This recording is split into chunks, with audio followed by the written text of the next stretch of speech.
محرم الحرام میں بھی بہت سے خود ساختہ کام کیے جاتے ہیں. ایجادات کیسی ہیں؟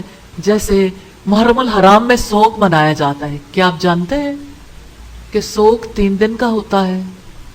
اور اگر آپ دیکھیے تو 4 ماہ اور 10 دن بیوہ عورت کی عدت ہے. وہ اتنا سوگ منا سکتی. کوئی سوگ صدیوں پر محیط نہیں ہو سکتا. بڑی عجیب بات ہے، جس وقت ہمارا سال شروع ہوتا ہے تو اس سال کے شروع میں ہی سوگ منایا جاتا ہے.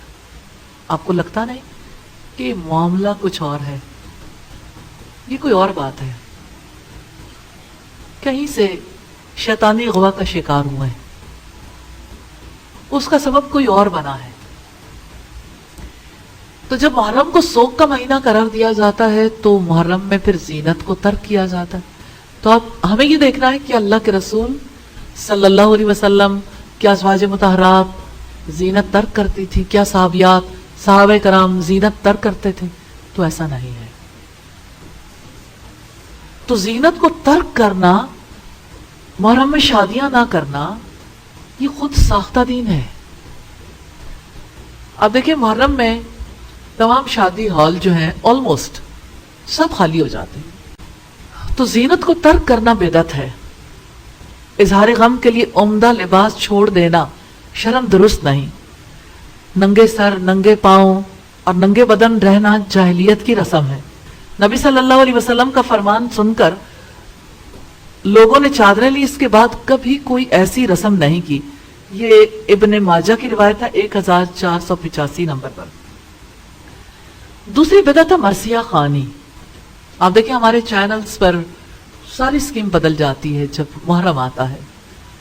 ابن ابی اوفا سے مروی ہے رسول اللہ صلی اللہ علیہ وسلم نے مرثیہ خوانی سے منع فرمایا. جس سے آپ نے حکمن روکا ہے اس کو کرنا کیسے باعث ثواب ہو سکتا ہے؟ کیسے پکڑ کا باعث نہیں ہوگا؟ یہ ابن ماجہ کی 1592 نمبر روایت ہے. محرم جب شروع ہوتا ہے مرثیہ خوانی کی مجالس شروع ہو جاتی ہیں. پھر ہم دیکھتے ہیں نوحہ اور ماتم. آپ صلی اللہ علیہ وسلم نے فرمایا جو ماتم کرے، اپنے رخسار اور منہ پیٹے، گریبان پھاڑے اور جاہلیت کی طرح پکارے، وہ ہم میں سے نہیں. بخاری کی 1297 نمبر روایت ہے. اپنے والد کی وفات پر بھی نوحہ نہیں کر سکتے، اپنے بیٹے کی وفات پر بھی نہیں کر سکتے، شوہر کی وفات پر بھی کوئی بال نوچے، گریبان پھاڑے تو یہ جاہلیت کی رسوم میں سے ہے. چوتھی بدعت تعزیہ ہے. محرم الحرام میں شہادت حسین کا اندوہناک واقعہ پیش آیا. یہ سب جانتے ہیں. آپ جانتے ہیں کہ کسی کی وفات پر 3 دن تعزیت کرنا جائز ہے. اس میں بھی نہ رونا ہے، نہ پیٹنا ہے، نہ چیخنا چلانا ہے، نہ اپنا گریبان پھاڑنا ہے، نہ بال نوچنا ہے، نہ سینہ کوبی کرنی ہے.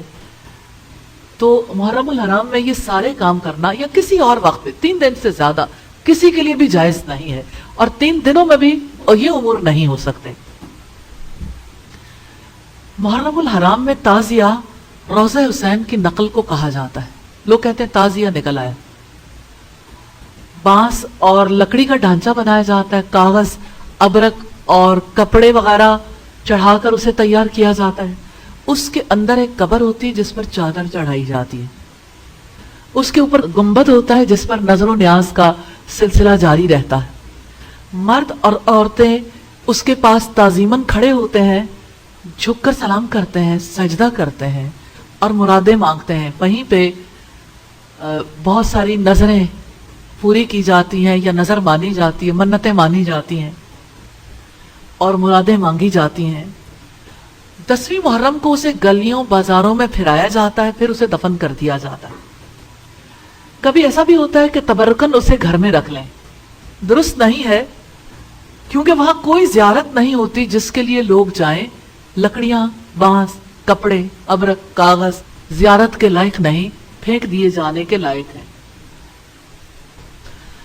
رب العزت نے فرمایا سورہ صافات کی آیت نمبر 95 اور 96 ہے. اس نے کہا کیا تم ان کی عبادت کرتے ہو جن کو ہاتھ سے تراشتے ہو؟ سجدہ عبادت نہیں ہے، دعا عبادت نہیں ہے، رسول اللہ نے فرمایا الدعاء هو العبادہ، دعا ہی تو عبادت ہے. اللہ تعالیٰ سے آپ دعا کر سکتے ہیں، کسی اور سے نہیں. حالانکہ اللہ تعالیٰ نے تم پر حرام کر رکھا ہے مردار کو، خون کو، سور کے گوشت کو، اور اس چیز کو جسے اللہ کے ماں سوا پکارا جائے. اللہ کے ماں سوا نہ کسی کے لیے جانور قربان ہو سکتا ہے، نہ غیر اللہ کے لیے کھانے بنائے جا سکتے ہیں. ہمارے یہاں بہت عقیدت، محبت اور احترام کے ساتھ حلیم بنائی جاتی ہے، اور حلیم بانٹی جاتی ہے کہ 10ویں محرم کا تبرک ہے.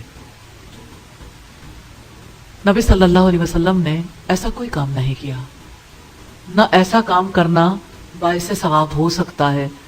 جن کاموں سے اللہ تعالیٰ نے روکا یا اللہ کے رسول صلی اللہ علیہ وسلم نے روکا.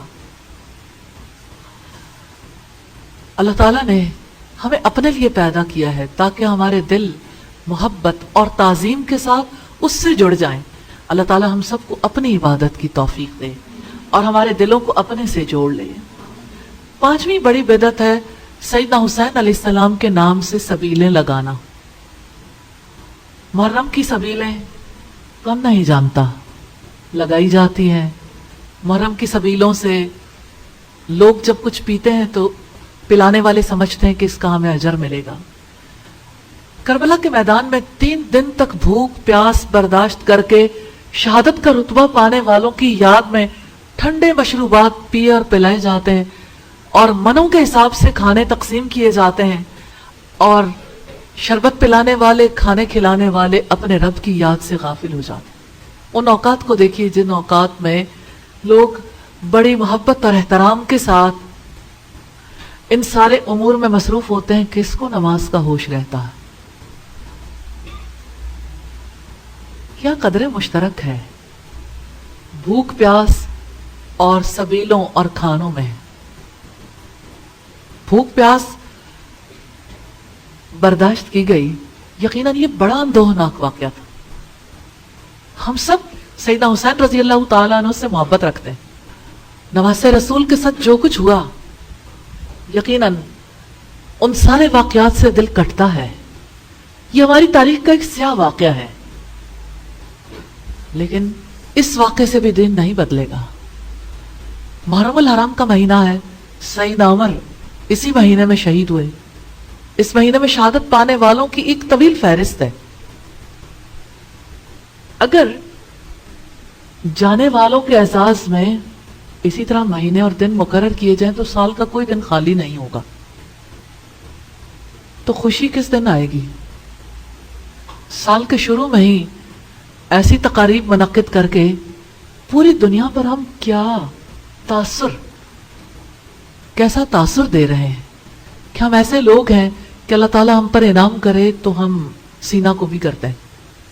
اللہ تعالیٰ ہم پر انعام کرے تو ہم سوگ مناتے ہیں. ری پروگرام کرنے کی ضرورت ہے اپنے برینز کو. اللہ تعالیٰ ہمیں توفیق دے. محرم الحرام میں کیے جانے والے وہ امور جو بدعت پر مبنی ہیں اور بہت بڑا گناہ ہے، ان میں سے ایک رسول اللہ کے اصحاب اور آپ کی ازواج کو گالیاں دینا بھی ہے. اور صحیح معنوں میں یہ سارے اعمال ہوتے ہیں. مرثیہ خانی کی مجالس میں صحابہ کرام کی حجب ہوتی ہے، تحقیر ہوتی ہے، اور ازواج مطہرات کو گالیاں دی جاتی ہیں. علامہ نووی شرح مسلم فرماتے ہیں صحابہ کرام کو گالی دینا حرام ہے. نبی صلی اللہ علیہ وسلم نے فرمایا جس نے میرے صحابہ کو گالی دی اس پر اللہ تعالیٰ، فرشتوں اور سب انسانوں کی لعنت ہے. 7واں وہ امر جو بدعت پر مبنی ہے، غیر اللہ کے نام پر نظر و نیاز دلانا. نبی صلی اللہ علیہ وسلم نے ارشاد فرمایا اللہ تعالیٰ کی نافرمانی کے کاموں میں نظر کو پورا مت کرو، ایسی نظر کو توڑ دینا ہی درست ہے. مسلم کی 4245 نمبر روایت ہے. عاشورہ کے دن سیدنا حسین علیہ السلام کے نام پر کھانے چڑھائے جاتے ہیں، تقسیم کیے جاتے ہیں. لوگ نظر مانتے ہیں میرا فلاں کام پورا ہو گیا تو سیدنا حسین کے نام پر میں فلاں کھانا کھلاؤں گا یا سبیل لگاؤں گا. یہ تمام کام ناجائز اور حرام ہے. ان اللہ وملائکتہ یصلون علی به يا أيها الذين آمنوا صلوا عليه وسلموا تسليما إن الذين يؤذون الله ورسوله لعنهم الله في الدنيا والآخرة وأعد لهم عذابا مهينا والذين يؤذون المؤمنين والمؤمنات بغير ما اكتسبوا فقد احتملوا بهتانا وإثما مبينا